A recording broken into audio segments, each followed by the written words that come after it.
ಗಣಿಗಾರಿಕೆ ಪ್ರಭಾವಕ್ಕೆ ಒಳಗಾದ ವಲಯಗಳಿಗೆ ಸಮಗ್ರ ಪರಿಸರ ಯೋಜನೆ CPMIZ ಯೋಜನೆ ಅಡಿಯಲ್ಲಿ ಸಮುದಾಯ ಸಹಭಾಗಿತ್ವ ಕಾರ್ಯಕ್ರಮ ದಿನಾಂಕ 12/5/2025 ಸಂಡೂರು ತಾಲೂಕಿನ ಬಳ್ಳಾರಿ ಜಿಲ್ಲೆಯ ಮೆಟ್ರಿಕಿ ಗ್ರಾಮ ಪಂಚಾಯಿತಿ ವ್ಯಾಪ್ತಿಯಲ್ಲಿ ಬರುವ ಗೋಕುಲಪುರ ಹಳ್ಳ ಉಬ್ಬಲಗಂಡಿ ಉಪ ಜಲನಯನ ವ್ಯಾಪ್ತಿಯಲ್ಲಿ ಬರುವ ರಾಮಸಾಗರ್ ಗ್ರಾಮದಲ್ಲಿ ಜಲನಯನ ಅಭಿವೃದ್ಧಿ ಇಲಾಖೆ, ಕೃಷಿ ಇಲಾಖೆ ಹಾಗೂ ಗ್ರಾಮ್ಸ್ ಲಿಂಗಸೂರು ಅನುಷ್ಠಾನ ಸಂಸ್ಥೆಯ ವತಿಯಿಂದ ಗಣಿಗಾರಿಕೆ ಪ್ರಭಾವಕ್ಕೆ ಒಳಗಾದ ವಲಯಗಳಿಗೆ ಸಮಗ್ರ ಪರಿಸರ ಯೋಜನೆ ಅಡಿಯಲ್ಲಿ ಸಮುದಾಯ ಸಹಭಾಗಿತ್ವ ಕಾರ್ಯಕ್ರಮ ಮಾಡಲಾಯಿತು.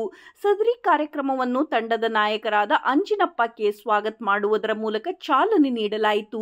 ಯೋಜನೆಯ ಬಗ್ಗೆ ಪ್ರಾಸ್ತಾವಿಕವಾಗಿ ಮಾತನಾಡಿದ ಶ್ರೀಯುತ ಮಂಜುನಾಥ್ ರೆಡ್ಡಿ ಸರ್, ಸಹಾಯಕ ಕೃಷಿ ನಿರ್ದೇಶಕರು ಸಂಡೂರು ಹಾಗೂ ತಾಂತ್ರಿಕ ಕೃಷಿ ಅಧಿಕಾರಿಗಳಾದ ಶ್ರೀಯುತ ಸಂತೋಷ್ ಕುಮಾರ್ ಸರ್, ಈ ಕಾರ್ಯಕ್ರಮದ ಕುರಿತು ಗಣಿ ಬಾಧಿತ ಪ್ರದೇಶದಲ್ಲಿ ನಾಶವಾಗಿರುವ ಮಣ್ಣನ್ನು ಪುನರ್ ಸ್ಥಾಪಿಸಿ ಮಣ್ಣು ಮತ್ತು ನೀರಿನ ಸಂರಕ್ಷಣೆ ಮೂಲಕ ಮಣ್ಣಿನ ಫಲವತ್ತತೆಯನ್ನು ಹೆಚ್ಚಿಸಿ ಪುನರುಜ್ಜೀವನಗೊಳಿಸಿ ವ್ಯವಸಾಯಕ್ಕೆ ಯೋಗ್ಯವನ್ನಾಗಿಸುವ ಮೂಲಕ ರೈತರಲ್ಲಿ ಸಾಮಾಜಿಕ ಆರ್ಥಿಕ ಸುಸ್ಥಿರತೆಯನ್ನ ಈ ಒಂದು ಯೋಜನೆ ಅನುಷ್ಠಾನವಾಗುತ್ತದೆ ಎಂದು ಹೇಳಿದರು.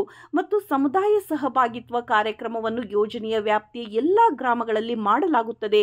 ಈ ಮೂಲಕ ರೈತರಿಗೆ ತಮ್ಮ ತಮ್ಮ ಜಮೀನುಗಳಲ್ಲಿ ಯಾವ ರೀತಿಯಾಗಿ ಮಣ್ಣು ಮತ್ತು ನೀರಿನ ಸಂರಕ್ಷಣೆಯನ್ನ ಮಾಡಿಕೊಳ್ಳಬೇಕು, ಸಂರಕ್ಷಣೆಯನ್ನು ಮಾಡಲು ಯಾವ ರೀತಿಯಾಗಿ ಉಪಚಾರಗಳನ್ನು ಮಾಡಬೇಕು ಎಂದು ವಿವರವಾಗಿ ಈ ಕಾರ್ಯಕ್ರಮದ ಮೂಲಕ ಸಹಾಯಕ ಕೃಷಿ ನಿರ್ದೇಶಕರು ಹಾಗೂ ಕೃಷಿ ಅಧಿಕಾರಿಗಳು ತಿಳಿಸಿದರು. ಈ ಕಾರ್ಯಕ್ರಮದಲ್ಲಿ ಊರಿನ ರೈತ ಬಾಂಧವರು, ಸ್ವಸಹಾಯ ಸಂಘದ ಮಹಿಳೆಯರು ಹಾಗೂ ಯುವಕರು, ಗ್ರಾಮ್ಸ್ ಸಿಬ್ಬಂದಿಗಳು ಹಾಗೂ ಜಲನಯದ ಸಹಾಯಕರು ಇನ್ನೂ ಮುಂತಾದವರು ಭಾಗವಹಿಸಿದ್ದರು.